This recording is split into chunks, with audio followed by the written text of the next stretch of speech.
Future Jam. Welcome to the Future Jam, a tech news podcast for enthusiasts and casual listeners alike. I'm Mike, and once again, I'm here with Alex. Hey, What's up, buddy? How's it going? It's me, Alex. I'm here with Mike. Yeah, you told me you were looking for a TV recently, and you sent me this brand called Element. Me either. Never but heard I saw of it. They had a couple of decent sales. I'm usually a Vizio man. That's what I have now. I like Vizio. I feel like they've come on. They're a cheaper brand. And they fall apart. Yeah, we had a 70-inch at work that just crapped the bucket, and it was the heaviest TV I've ever had to lift off a wall by myself. I thought the TV would crush me to the ground. That's how heavy Well, I this haven't TV had was. too many issues with Vizio. Our first one broke, but we've had that for like 6 years, which I think is a decent time for a TV. I feel like the flat screens don't last as long as like the tube TVs did. Yeah, maybe so. But the funny thing is about this Element brand, Alex, real quick, is I Googled them because I've never heard of them. And their website looks like it was made like in a prison, like somebody practicing on how to make websites like in a prison class or something. And the TVs are probably made in a prison work camp because it's the only TV that's manufactured in America. So it's like a weird brand. I think they're owned by Target. I'm not sure. But yeah, they're made in America and they're targeting low cost TV market. So weird. Never heard of them, but probably made by prison people. Yeah, I don't want to spend too much on a TV. That's kind of why I was looking at them. Dude, TVs are so cheap now anyways. I remember 10 years ago I bought a 46-inch Samsung, and it was $1,500 for a 46-inch TV. So now you can get a 50, 60-inch for less than $500. So crazy differentiation. Well, that's why I was looking like pricing. maybe getting a dumb TV for even cheaper. Might as well, because if That's you what already I'm have a thinking, and Roku stick. I think all the stuff on TVs kind of slows them down. I mean, they are nice to have, but like I feel like, especially if your like TV doesn't update, because they stop updating them after like every 2 to 3 years, then you're kind of just like stuck with them. But like, you don't want to replace a whole TV. You can easily replace your Roku stick or your Fire Stick and things like that. Yeah. So I just think it's just dumb tech that's, that feeds right into our dumb tech of the week. We'll start off with a follow-up one because we've been talking about like YouTube TV and Roku like battling it out for like last week. We'll fill you in real quick because you probably didn't listen to last week's episode, but if you did, but you might know. Roku and YouTube TV had a falling out. YouTube TV is like a cable service from Google that's online only. And basically Roku removed the app because Google was doing all these things that Roku didn't like, and they're trying to come to some sort of agreement. Google, since they're so... They have a lot of money. They can do sneaky things. They just moved the YouTube TV app into the YouTube app, which is crazy. Roku's not going to get rid of YouTube because it's such a big streaming service. So yeah, now if you go to your YouTube app, you'll be able to get to your YouTube TV if you have YouTube TV. I know this has been like crazy going on, them two fighting. It just seems like all these internet companies are fighting with each other. Apple versus Epic Games, Apple versus Facebook. Yeah, they're all fighting over small morsels of money. Well, large morsels of money, but... And not one of them wants to pick up the Future Jam. I don't get it. No. Well, yeah, maybe somebody does. Not if we bungled this. Hey, this has been the best start of a show we've ever had. No, we're talking TVs and like there's lines going through TVs and you can get TVs made by prisoners from Target. I don't know. We're craziness. But let's jump into our next story real quick because nobody wants to hear about the YouTube TV stuff. That's boring. Let them fight it out. You can still watch your YouTube TV and YouTube. Wait, no way. You can't fight them out, Mike. Is that Target over Pokemon cards? Yep, Target is taking away Pokemon cards and NFL cards and all trading cards starting May 14th. We talked about this last week. Like the market for trading cards, it's exploded and it's like a ton of money. And Target had people fighting in aisles over baseball cards or whatever cards. I don't know. They announced after last week there was a fight in, I think, Wisconsin, and somebody pulled a gun on somebody. Luckily, no one was hurt. But, like, no, let's not deal with this. You can buy them online. Just calm the hell down, people. Yeah, I think they're fighting over Topps baseball cards this or whole, something like, stupid trading like community. And with everything about to be opened back up, I think the trading card industry's going down. It's just like this supply and demand thing. And we'll talk about the pipeline later with people buying gas. But it's just like people just, like, hoarding stuff because they think eventually it's going to cost money or it's going to run out. It's just crazy. You're getting a fight over cards. I think I threw all my cards away when I moved. I'm like, I don't want to lug all this huge binder of cards around that I collected as a kid. So I had like basketball cards, football cards, baseball cards. I don't care about this. What do you put on your bike away to make the sound? Or you just do it with your mouth? I do it with my mouth. I ride around the neighborhood going vroom, vroom. People kind of. What do you want to get on the next dumb topic? You could get Hans Zimmer to make your sound for you. That's what. So I'm calling this dumb tech of the week because The Verge wrote an article about this at all. Like I say, everybody who was involved with this article, everybody who gave an idea to this article, they're all dumb, waste of time, waste of space article. Basically everybody knows that car manufacturers, since for however long have designed how mufflers sound. Like the Mustang has to sound this way. Like all these sports cars have to sound a certain way. The mufflers don't sound like that on their own. They specifically design every single car to sound like it sounds because they want to like have that appeal, that sexy appeal or whatever. So I guess Hans Zimmer made a sound effect for an electric car because electric cars don't have sound, people. Listen up. So this article said, oh, what if John Williams made sounds for cars? Or what if Clint Mansell made sounds for cars? What would it sound like? Oh, okay, maybe bombastical and inspirational. This is stupid. This is dumb. I didn't know you hated this much. I'm the one that sent it to you. I didn't know. Usually, like, I know you find something dumb if you send it to me, but I just think, like, I don't need my car to have a sound, you know? No, I'm not mad at the Hans Zimmer thing. I'm mad at this article. In the show notes, you can find the article, and they play part of the sound, like the sound, and it's just like, I don't care. Like, they're probably paying him a ton of money to do this. Of course, it's like BMW, so it kind of makes sense. They want like, oh, this classic sound by Hans Zimmer.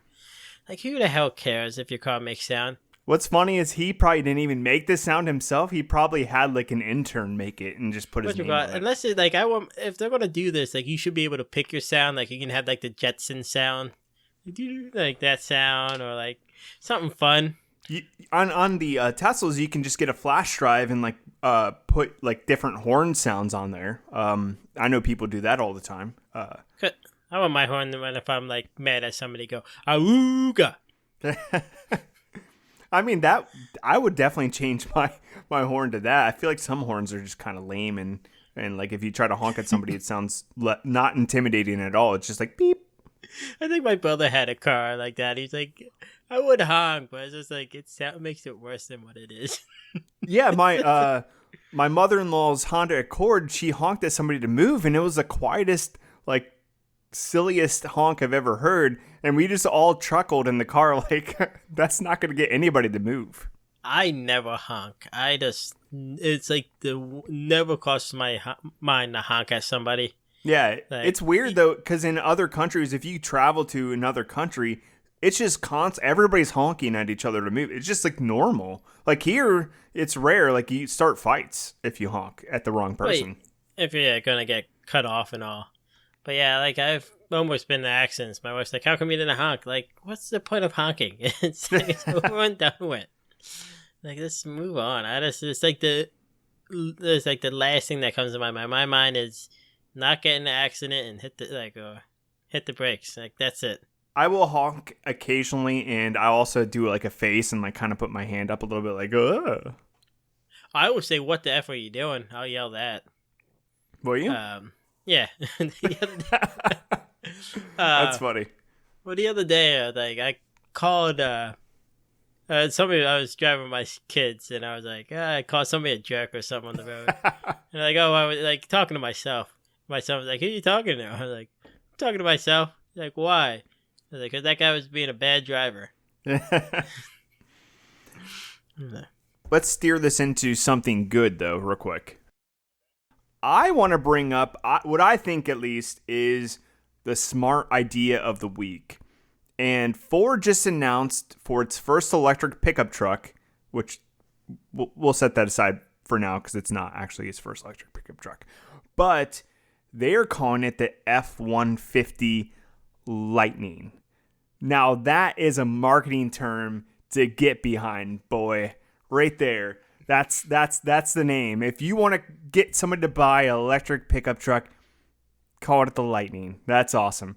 The reason why it's awesome, Alex, hold up, is Ford F-150, Ford had a pickup truck back in the 90s, early 2000s called the F-150 Lightning that was fast. It was like a sports car truck. It was awesome. So not only is it paying homage to that, it's also an awesome name. Yeah, it seems like a name like when somebody's making like the box car when they're a kid. Like, this is my car, Lightning. That's what I think of. Well, I mean, Lightning McQueen, also the name of a terrible movie character, but I'll set that aside as well. Yeah, the car movies are not good.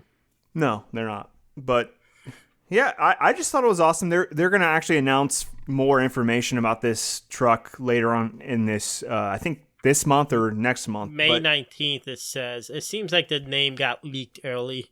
Yeah. And it's kind of confirmed it. But May 19th is when they're actually going to release everything. And it won't go on sale until 2022.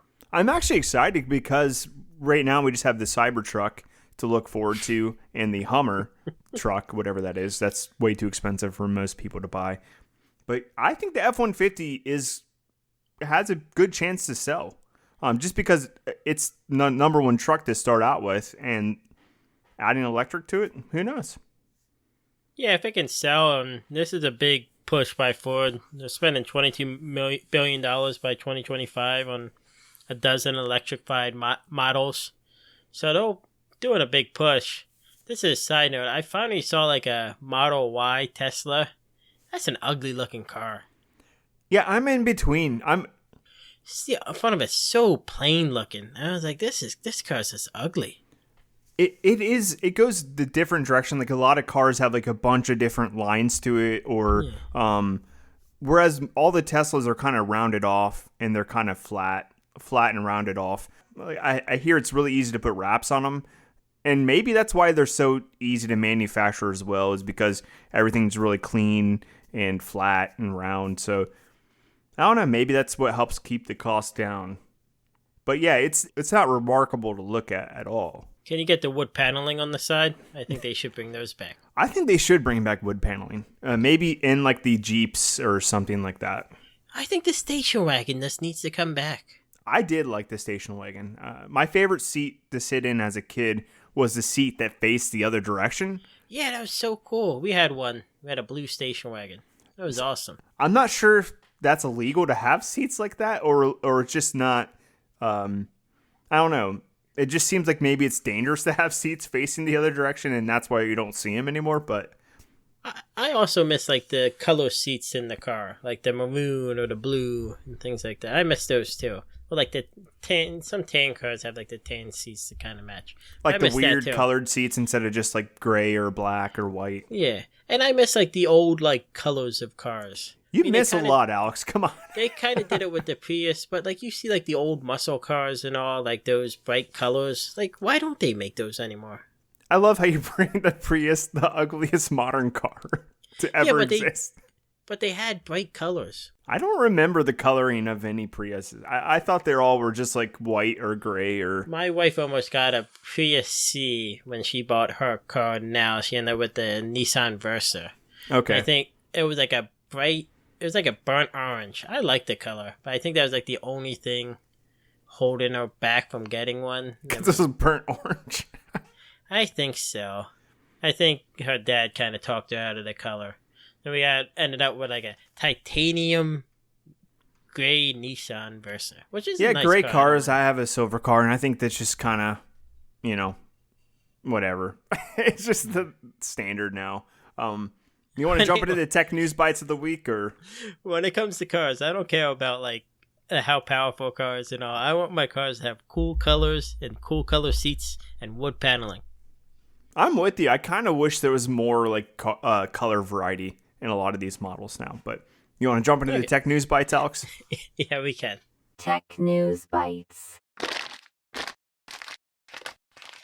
All right, the first story of the week is why some electric car owners return to gas, and the reasons aren't surprising.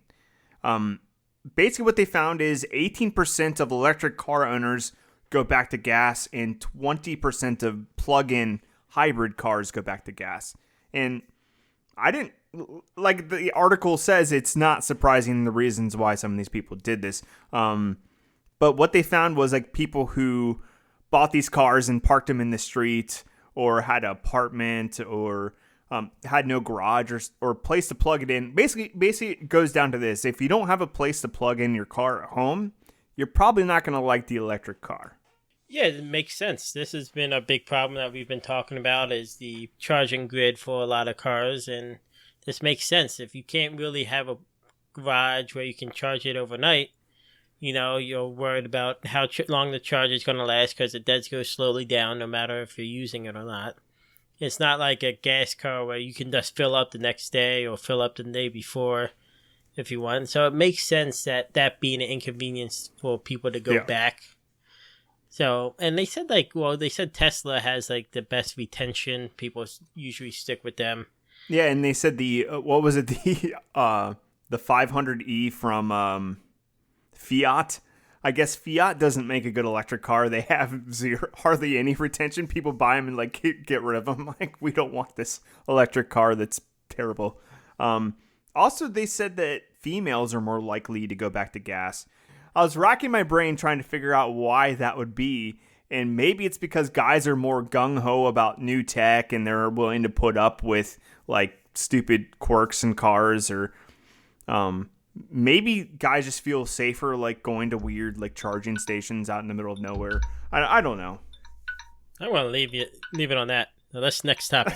Thanks for leaving me out in the open on that one. I've always wondered like the exact definitions of like self-driving vehicles, because I always hear all these numbers thrown out like level 1, level 2, level 3, and I never really knew exactly what that meant. And I guess the SAE, I don't know what that stands for, but I guess it's a organization that keeps track of like the regulations or the naming of self-driving vehicles. They finally came out with like a way to understand it better. And what did you think of that? Yeah, I didn't know this existed, but I guess they have like 6 levels that from like no automation or autonomous driving to completely autonomous. Yeah, so level 0 to level 2, I don't see really much difference between those. Basically, level 0 is nothing at all. I guess no speed control or anything like that. And then level 1 and level 2 has like additional things on there, like maybe blind spot monitoring or something along those lines. Yeah, and level 3 to 5 are like the more automated, 5 being the most automated systems. Yeah, so 0 and 5 are the easiest to understand. 0 is basically nothing at all, and 5 is basically the vehicle can drive itself with no input from the passengers.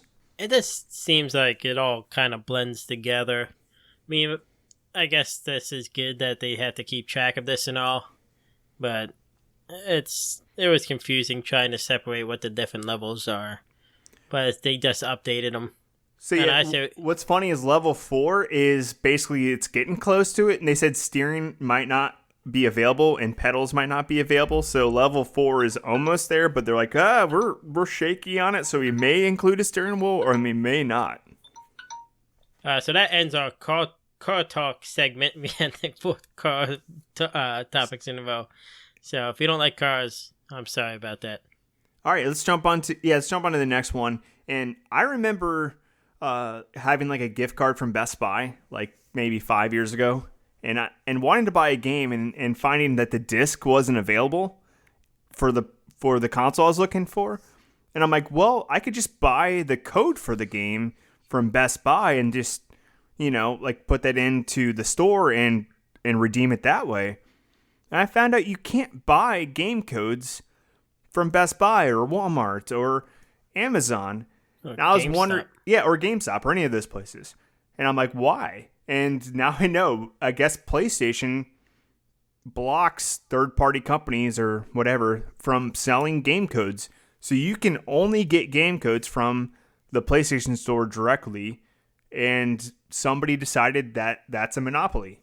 So there's a lawsuit going on in California, a class action lawsuit about this very thing. Yeah, so I guess they stopped allowing third parties in 2019. And this is like a big thing because with like the hard disks, like Amazon or GameStop or Target, all the stores will have like sales on them. And they're usually cheaper. Like PlayStation itself is usually like 75% more expensive than these other stores. Yeah. That's for like the hard copies of things. So like with PlayStation not allowing these third parties, it's just like straight revenue for them because they already make more money off the digital downloads. Yeah, like we covered last week, they get a 30% cut off the top. Yeah, so that's why they try to push them more, and it's cheaper for game makers to just make those instead of the production of chips and CDs and things like that. So it's interesting that they won't allow it. Yeah, I can see this going against PlayStation. Yeah, I could see it as well, because it would make sense if you're a game publisher, you could make your own code and just give it to Walmart or Amazon and then have it sold directly to the consumer. So, yeah, I see this being shaken up a little bit. And you wonder why PlayStation wouldn't allow this. PlayStation reported $17 billion in the first quarter of this year in revenue. So they make a ton of money off PlayStation, I'll say that. Probably what's propping Sony up right now. Jump into the next one. And the Venom franchise. No, the Venom franchise is not propping anybody up. All right, next one up is FDA authorizes the first brain-computer interface device, and it's not Elon Musk's Neuralink. Yeah, this is really cool. It's the SB hand, IPSI hand by Washington University startup Neurolutions. Yeah, it's pretty cool.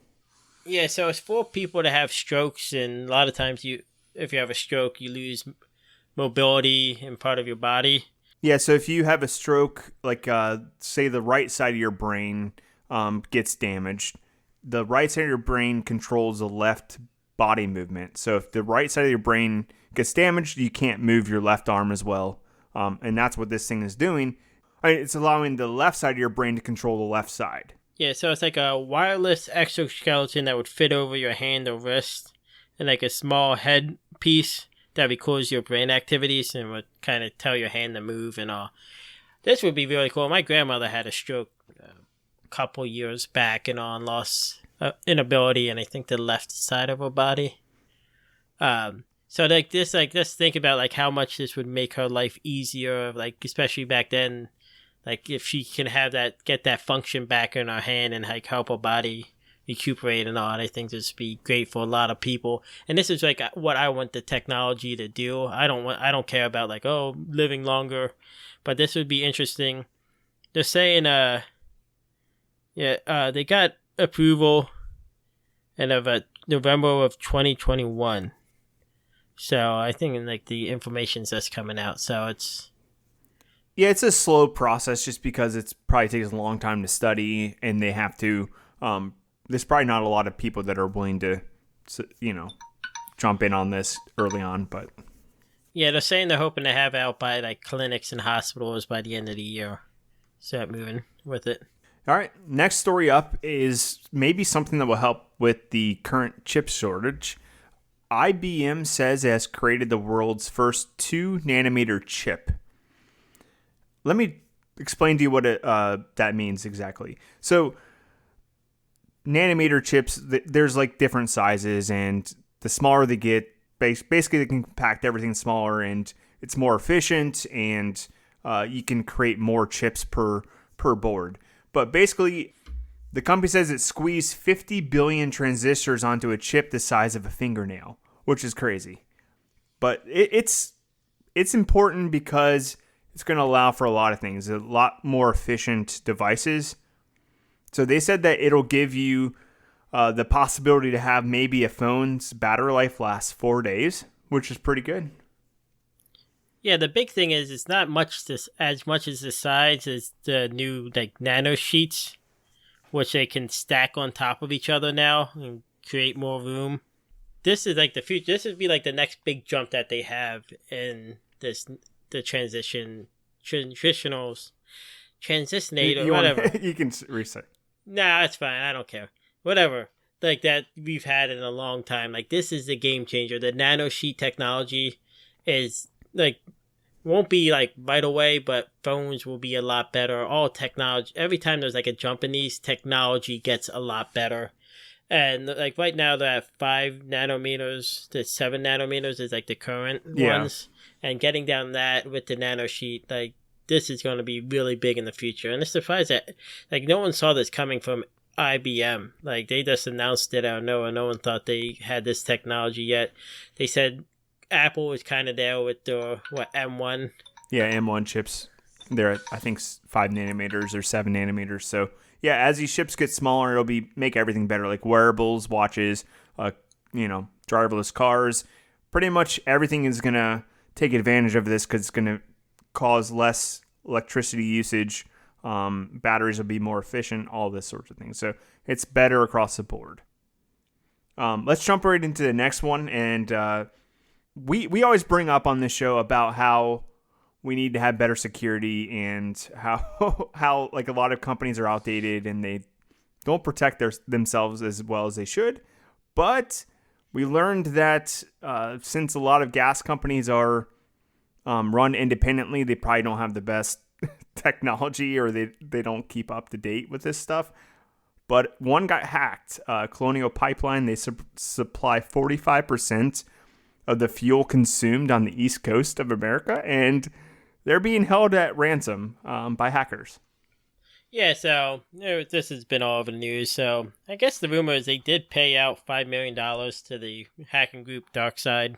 Why would they pay out? That's just going to encourage other hackers. I think it was just to try to get this over with and get gas back up. You've seen the craziness. This is old news. We just felt like we have to talk about it. Yeah, some friends are in town from Alabama, and they said that basically the local people are driving to the gas station, filling up gigantic tanks full of gas. Everybody's panic buying gas. Hey, and we're recording this on Thursday night, and they said the pipeline's back up and running. So all these people that just bought a ton of gas I guess it's going to use that and just have it sitting there. Yeah, of course, the gas exists. It's just not being pumped. So I don't know why people are freaking out. It's going to come eventually.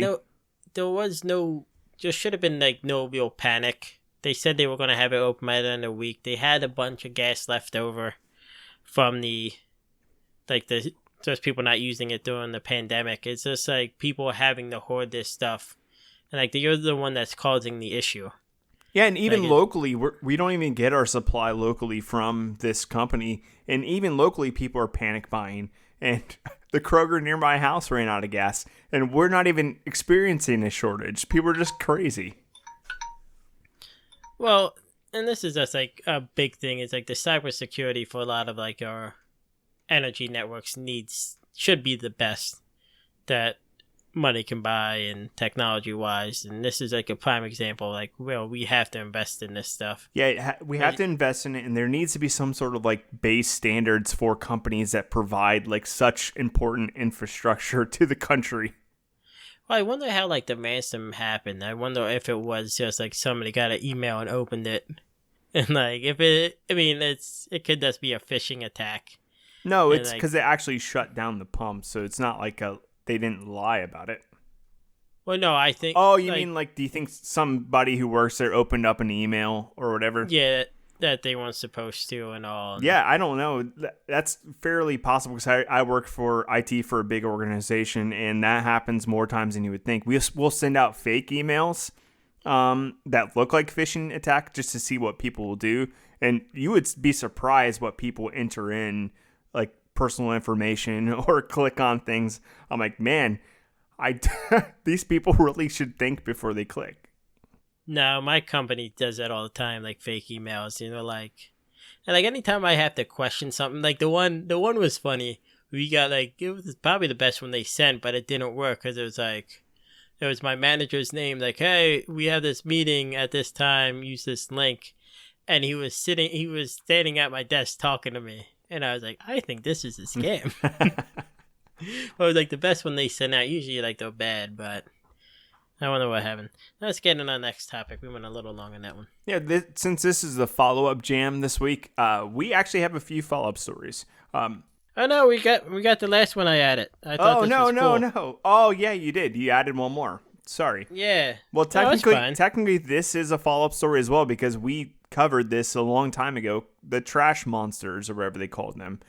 Basically, they are a kind of like a boat that gets anchored out in the river, and the current just kind of pushes trash into it, and then there's a conveyor belt on it that pushes the trash up the conveyor belt into a bin, and the cameras monitor all this trash, and people can pick it up and make it disappear.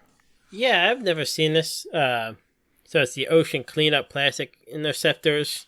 I guess it started in 2019. The CEO's name is Boyan Slat, which I thought was an odd name. But, like, yeah, it's just a cool idea. So the solar panels, they have, like, 6 dumpsters. They just work independently on their own. And, like, I can see this just being in every river. Like, it just makes sense that this would be a thing to clean out rivers, especially waterways. You have to take care of them and, like, stop them from getting the ocean. But, like, it's cool. Yeah. Watch the video on the show notes. It's cool to see. But these aren't as cool as the ones that were out a couple years ago because those had googly eyes and they named them funny names. These are kind of just boring and, look like they were made in an office somewhere. They probably were made in an office somewhere. They need to make them fun, like exciting. It doesn't need to be exciting, Mike, if it's doing its job. That's true. I think picking up trash in the river needs to be a fun event for all.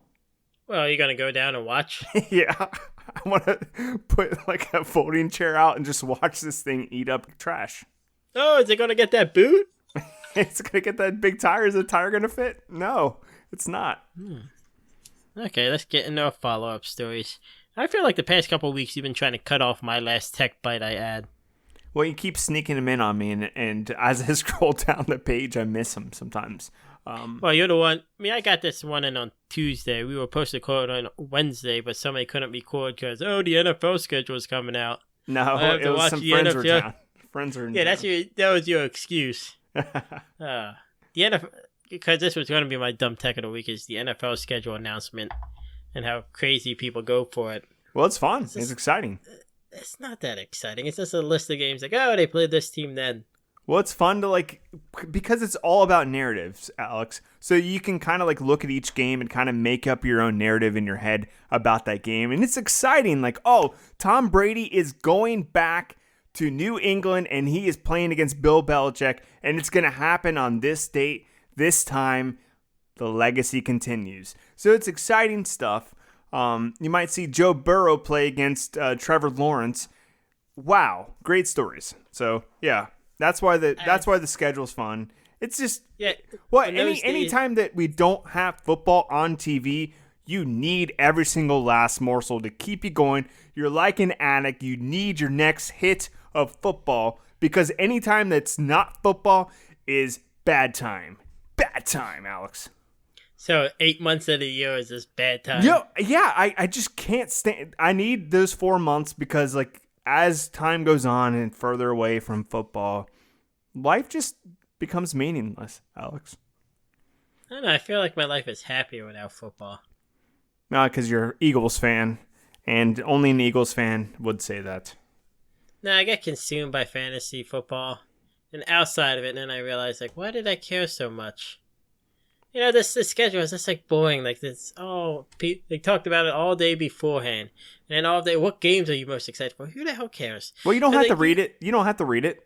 By the time you get to week 6 of the season, half the games that you're excited for end up being trash. So then you're less excited for new games because half the teams end up sucking that you thought were going to be good. Players are hurt. I think it would be hilarious. I don't wish hurting anybody, but I wish like Tom Brady just misses the Patriots game, for some apparent reason. That would actually be a good narrative. I was hoping that would happen, kind of, sort of.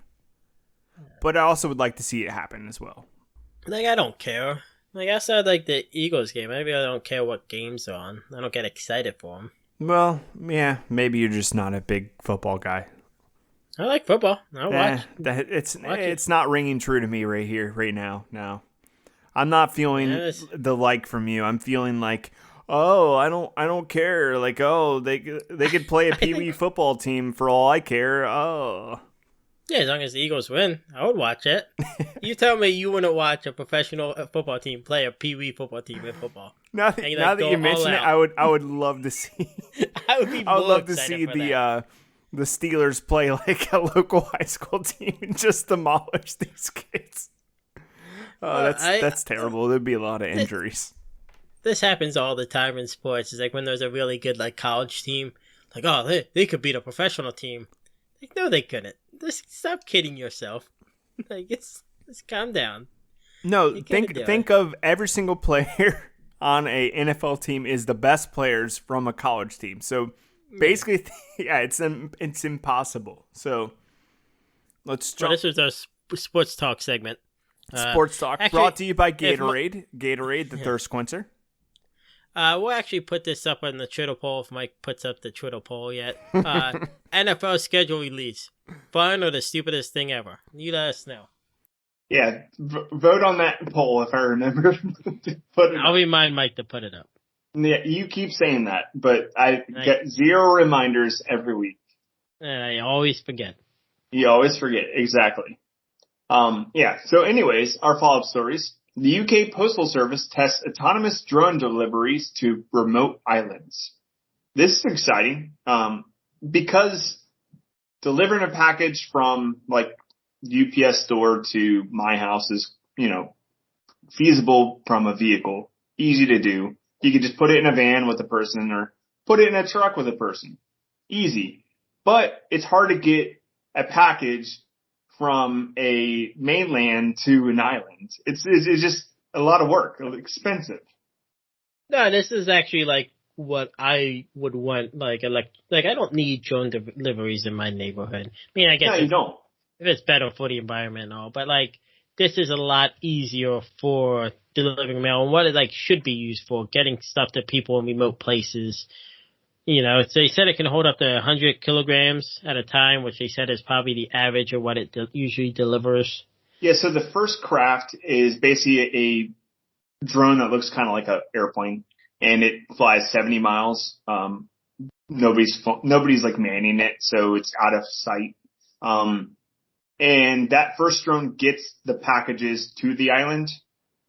And then from there, they use smaller drones to deliver the packages to remote places. Like, I guess they tested this out, first at a lighthouse in Scotland. And it's probably hard to get a package to a lighthouse.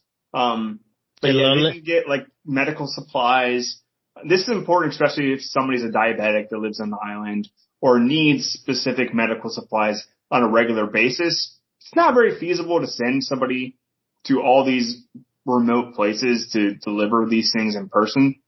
This, like you said, this is where drone deliveries makes a ton of sense. I was going to say the loneliest person in the world, the lighthouse keeper. Who has diabetes. Sorry. No, I think this would be like, so it's like more efficient than probably sending a boat every day. Yeah, way more efficient. So like this is what, like, I can see like places in the U.S. using that in like remote places, like small towns and all that maybe don't get deliveries every day, or small mountain areas, and like you can get stuff to people faster and more efficient and more environmental friendly. Like I just don't need my Kroger delivery in 15 minutes. Like I live in a city, I can go get it. Yeah, it's making less and less sense for that business model, but the remote business model makes sense to me. And maybe it won't take off as much as we would hope it too, because there's not like a lot of money in that for corporations, because how many customers is that? That's not a huge amount of customers. So it's going to be like either subsidized or they're going to find a way to fund it a different way. But maybe it'll happen because it'll save them money, and maybe they're not making a lot of money, but it'll save them money. Yeah, I can see like the U.S. Post Office doing this, like if it works out to get it to remote areas. Yeah. So the jury's still out, I think, on like local drone delivery. I think people are going to get annoyed at the sound of that. And, people are going to probably get mad about them flying over their house and stuff like that. They won't get mad at the sound if Hans Zimmer made the sound. Yeah, if Hans Zimmer made the drone sound, they would be happy. They would get out of their house and just kind of get serenaded by the drones. So, yeah, I mean, that's all I have for the drone part of it. Do you have anything else before we jump into the next follow-up story? No, I guess like Russia tried this and had a film crash, like lost like $20,000 worth of equipment and stuff. Yeah, so they're not cheap, $20,000 drones. But that's the cost of doing business, right? Yeah, it was still early on in this technology, so hopefully it gets better and easier. Like I can see like having a central hub, and like if you think like out west in like Nevada or something, where like the cities are more spread out, or like smaller towns where you can just take this drone delivery to this area instead of having trucks go out and be more efficient and faster. Or if you're at the bottom of the Grand Canyon, I think currently they have a horse that delivers packages to the bottom of the Grand Canyon, so maybe they can just drone it down there. Yeah, it'd be easier. It'd be way easier, but not as glamorous. We'll jump into the topic of the office, because we keep bringing this up about going back to the office, and I know a lot of people are, reluctant to go back just because they're not sure if they're going to get sick, or, maybe it wasn't a great spot for them in the first place. Like there was, maybe some negativity in the workplace. There's a lot of reasons why a lot of people wouldn't want to go back, I feel. They're less engaged, Mike. Yeah, this kind of ticked me off a little bit. WeWork's CEO said that people don't want to go back to the office. The ones who don't want to go back are least engaged, and the ones that want to go back are super engaged with business. And I think I know why the WeWork CEO said that, Alex. Why? His business is offices. He wants people to go back to offices. Of course he's going to say people who work from home are terrible employees. Of course he's going to say that because he wants people back in his offices. This is a propagandist. I do think a lot of people think that. Like a lot of people think that people who don't want to go back in don't want to work as hard as the people who want to go in. Well, I guess if you have like that old school mindset, that makes sense. Some people are like, I want to see the initiative of you coming in and dedicating your time. And some people have the older mindset, like, oh, you're not a legit employee unless you do all this extra overtime and do all these. Oh, you want to volunteer yourself to take on all these extra projects? Okay, you're a legit employee now because you took on all these extra projects. I've gone into the office every day, and I don't think I've seen my manager in 2 weeks. I haven't talked to him or anything. I just go in and do my job, and I come home. But my work requires me to go in the office now. So, but there's, no real reason. I just go in. I talk to, 2 people. Yeah. My job, even if I'm communicating with somebody, is still going to be over the phone or through, a chat. So, I can see why people don't want to go back. But, so what we were going to talk about, that was just off topic because Mike got mad. And I agree that's just they're least engaged and it's making it seem like people don't care about their jobs. Some people like their jobs but don't want to go in. Yeah, exactly. But they're talking about closed offices coming back because with the COVID, you won't want people close together now unless you're fully vaccinated. Now, if you're fully vaccinated, you don't have to social distance or wear a mask according to the CDC. Yeah, so what's funny is the modern office was basically they took down all cubicle walls. There was no like offices for higher ups. Basically everybody sat in a room at desks together. It was like open office concept. And that was all the rage for the longest time is the open office concept. And personally, I wasn't a big fan of it just because I kind of want to have my head down a little bit and work and I get distracted by people doing things around me or talking or whatever. But, you know, that's just the way things were going. And now, like you said, with COVID, Google's doing crazy things like since they have all these open office concepts, they came up with the smart idea to like, instead of installing permanent walls, they came up with the idea for inflatable walls. Yeah, so it's like that's the same thing you see at like a bounce house. And they create walls in this thing. I wonder if it's like that loud, because bounce houses are loud. And has like the motor going, but yeah, it would create these. No, I'm pretty sure these are like static inflated walls. Like the bounce houses don't have any way to like contain the air, so once the fan turns off, they just deflate immediately. So is it like one guy that has to like blow them up? Yeah, imagine that one Google employee, that's his whole job is just to blow up. The key is walls. to pinch the end so the air goes in. But yeah, they're all like trying to come up with these ideas to kind of separate people more, like he said. And I guess the article that we're referencing, we'll put it in the show notes. They're talking about how there's some good things about the old method of having cubicles, but then they also talked about how having private offices made it so like it was like kind of like a divisive thing where like you fought over the office and it was like a status symbol. Yeah, if you got a corner office or you had a window and all. So I've worked in my company. I have a couple of different types of cubicles, all kind of been the same. I've had the high walls where you can't see anybody and you're kind of more closed off. I've had the low walls where you can see everybody. Like, I like the higher walls. I like having like that distance, like, cause when we worked together, we had the high walls, but you can still yell to each other if you needed to ask somebody something. Yeah, my favorite is like that middle wall where it's like not super high, but you have to stand up to see the person. Yeah, that's my preference. I like that. Yeah, that's my preference. Cause if you need to get down and like get into work and not get distracted, you can, or you can stand up and kind of like talk to your neighbor or, you know, get a kind of sense of what's going on a little bit. Yeah, cause like I haven't worked there, but there's one area where like they crammed a ton of people in. And all you have at your cube, like in these cubes, you have like one drawer, like one small cabinet with two drawers, and like no area for like your personal stuff. So like you have like a locker or something that you can put like your jacket and stuff in, and like the walls, like everything's crammed in. The walls are really small and all. Like I don't like that. Like I like kind of like my space. Yeah. How we have it set up in our office, I actually set up all the desks and stuff, but brag.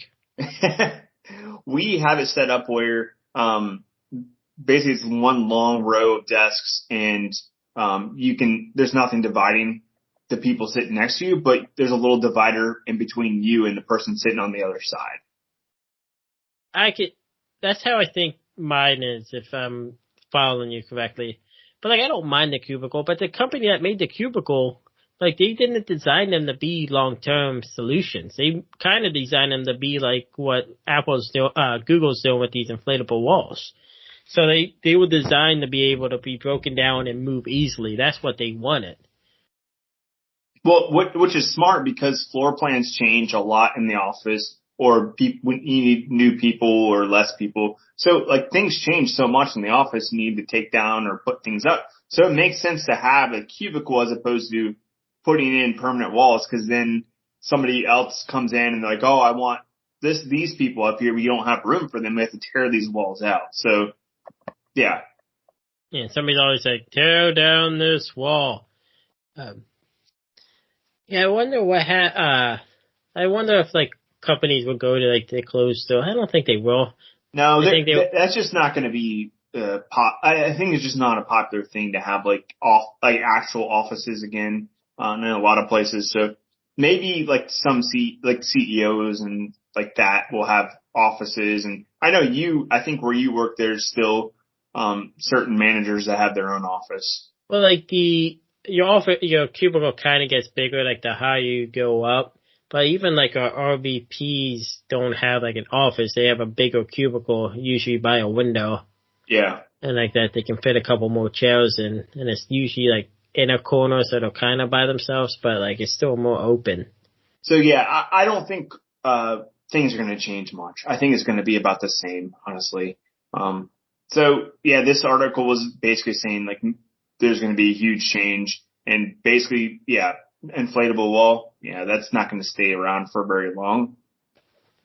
I think we're on the verge of getting a lot of stuff back to normal. I can see a lot of companies moving people to get back just to normal if they don't have the space to get people out. Yeah, we set a deadline to September 1st. So basically, everybody has to be back in the office by September 1st unless they're remote employees. And they don't have to come in every day if they don't want to, but it's like if they need to come in for like a team meeting, then they have to be there as of September 1st. So I think a lot of companies are starting to get there.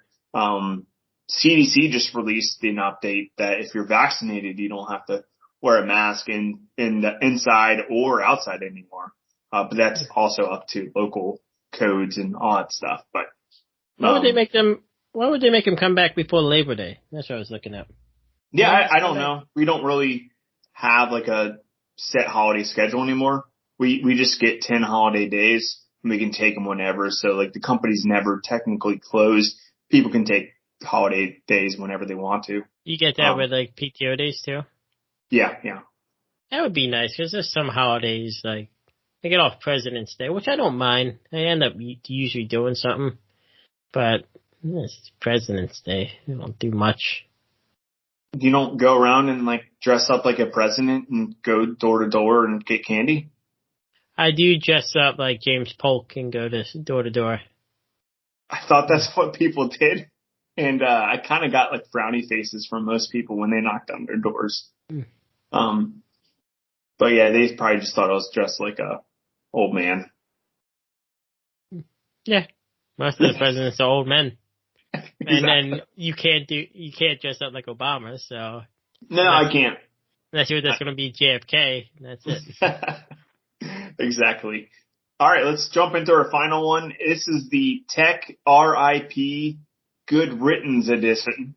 And did you ever use Live Leaks back in the day? That's like the website where people would post like horrendous videos, like no, I have no shootings, like school shootings and people getting beheaded and all sorts of nuts, terrible things. And yeah, thankfully I never like really went there, but they finally decided to close down the site. Yeah, it's a website I have no desire. It's like all stuff that YouTube would ban, they allowed. It is something I have no desire to watch or look at and never cared.